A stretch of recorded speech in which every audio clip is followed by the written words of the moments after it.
Hi, my name's Rhonda, and I'm here sharing some videos, making videos to share with people, to share what little knowledge I have about plants and their medicinal uses.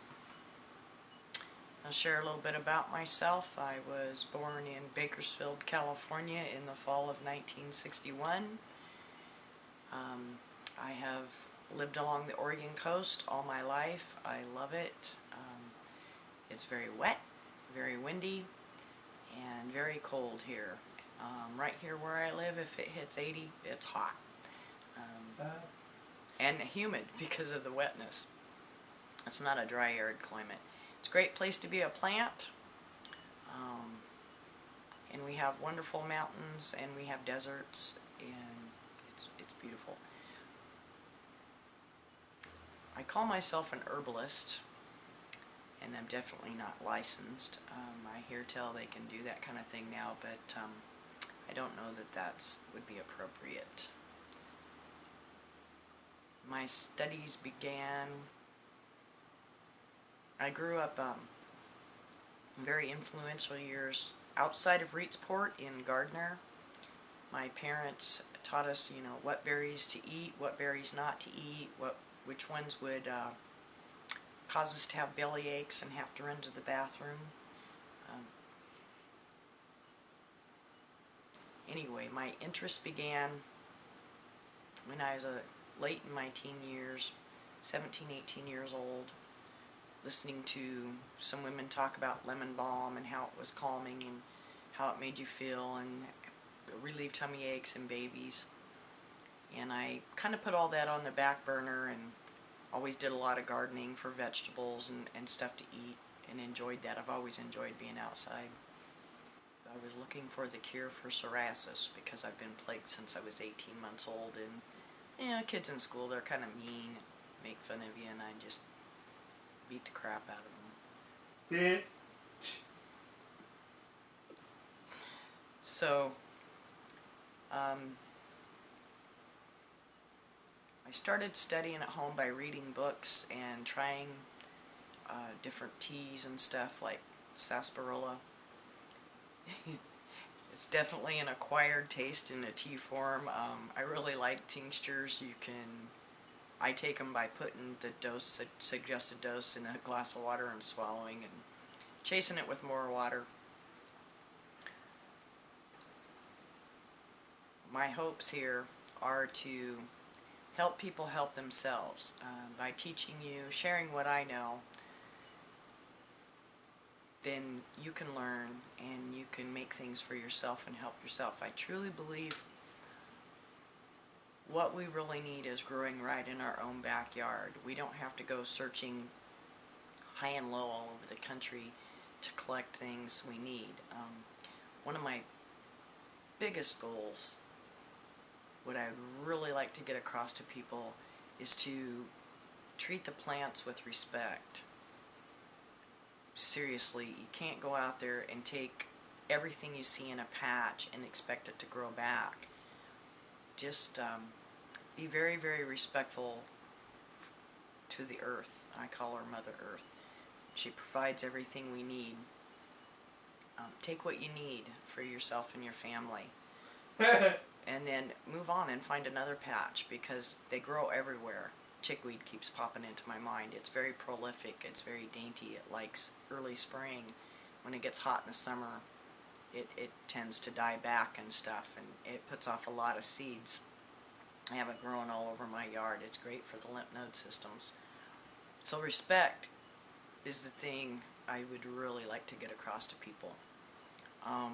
I have places I go harvest plants, and I don't tell nobody about them because of fads and really large companies getting a hold of things. So much out there in the market, especially in your local stores, is garbage. It's literally garbage. Standardized products. I got really strong feelings about standardization. Not good stuff. If you want to put petroleum in your body, keep taking it. Doesn't matter to me. It's your choice, and that's what I love about being human in today's world is freedom of choice.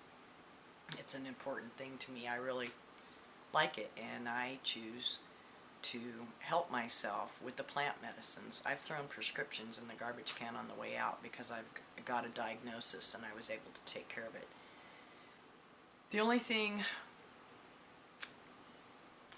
that I haven't been able to help so far, and it really saddens me, are seizures. I raised my grandson, Dre, Dr. Dre, Mr. D, and he has a clinical diagnosis of Angelman syndrome, and it brings with it a lot of things. Seizures.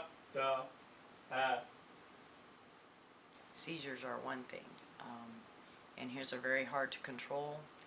They are on the low end of what's called Lennox. I probably won't pronounce this right. Lennox-Gastaut. And it means he has all kinds, and so he has falls, which hurts him more than the seizure. Bones, stitches in the chin.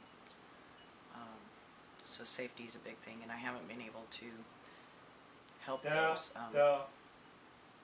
Nervines can lessen them, but he is on prescription medication, and that's how that has to be until I can figure out another avenue that will work. And then of course with plants you have to have a constant supply, and I can't run out at all. Bubby. So my beliefs are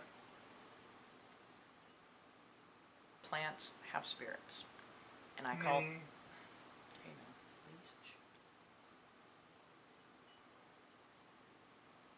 So I believe in nature.